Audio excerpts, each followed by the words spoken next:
इराचा डाव फसला, सावी संकटातून सुखरूप बाहेर. नमस्कार, TV6 मराठी या यूट्यूब चॅनलवर आपले स्वागत आहे. तर मुजनारांच्या घरी गणपती विसर्जनाचा कार्यक्रम असतो आणि सावी जी आहे ही नारळ घेऊन गणपती बाप्पाची आरती करत असते. आणि महत्त्वाचं म्हणजे जी इरा असते, या इराने काय केलेलं असते, भास्करला सोबत घेऊन एक मोठा प्लॅन तयार केलेला असतो की या नारळामध्ये आपल्याला फटाके ठेवायचे आणि जे फटाके आहे हे वरून वात लावल्यानंतर जे फटाके आहे हे फुटणार आणि नारळसुद्धा त्यामध्ये फुटणार. आणि जी सावी आहे ही सावी काय होणार की या सावीबंदीत जाणार असा त्या दोघांचा प्लॅन असतो. तेव्हा जी सावी असते ही सावी आरती करण्यासाठी ते नारळ हातात घेते, परंतु काय होते की गणपती बाप्पाच्या कृपेने ते नारळ काही फुटत नाही. आणि त्यानंतर तिची आरती झाल्यानंतर जे नारळ आहे ते नारळ आता धैर्य हातात घेतो आणि गणपती बाप्पाची आरती करत असतो. परंतु काय होतं की आता इराला मोठा घोर लागलेला असतो.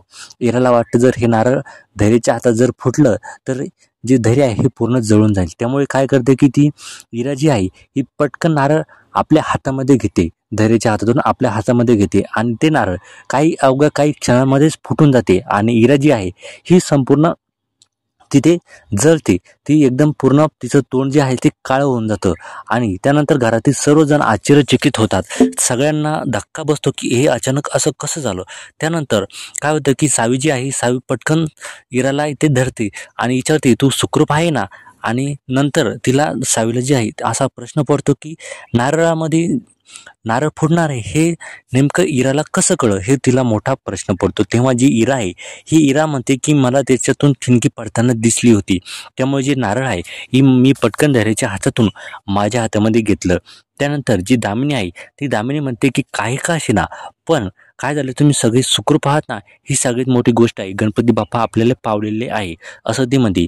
त्यानंतर जो धैर्य आहे हा धैर्य गणपती बाप्पाला विसर्जन करण्यासाठी दारामध्ये नेतो. तेव्हा सावी जी आहे ही सावी गणपती बाप्पाची पुन्हा एकदा पाणी घेऊन ओवाळते गणपती बाप्पाला आणि मनातल्या मनात म्हणते की बाप्पा, तुम्ही मला धैर्यसारखा मोठा समजूतदार नवरा दिला, परंतु या सगळ्यात तुम्ही माझ्यापासून माझ्या भाऊंना इथे हिरावून घेतलेलं आहे. माझे भाऊ जर मला भेटले तर मी खूप आनंदात राहीन. आमच्या दोघांतलं जे नातं आहे हे पूर्वीसारखं होऊ द्या. आणि मागून जी दामिनी असते ही दामिनी त्यांची गोष्ट ऐकत असते, ती मनातल्या मनात बोलत असते सावी.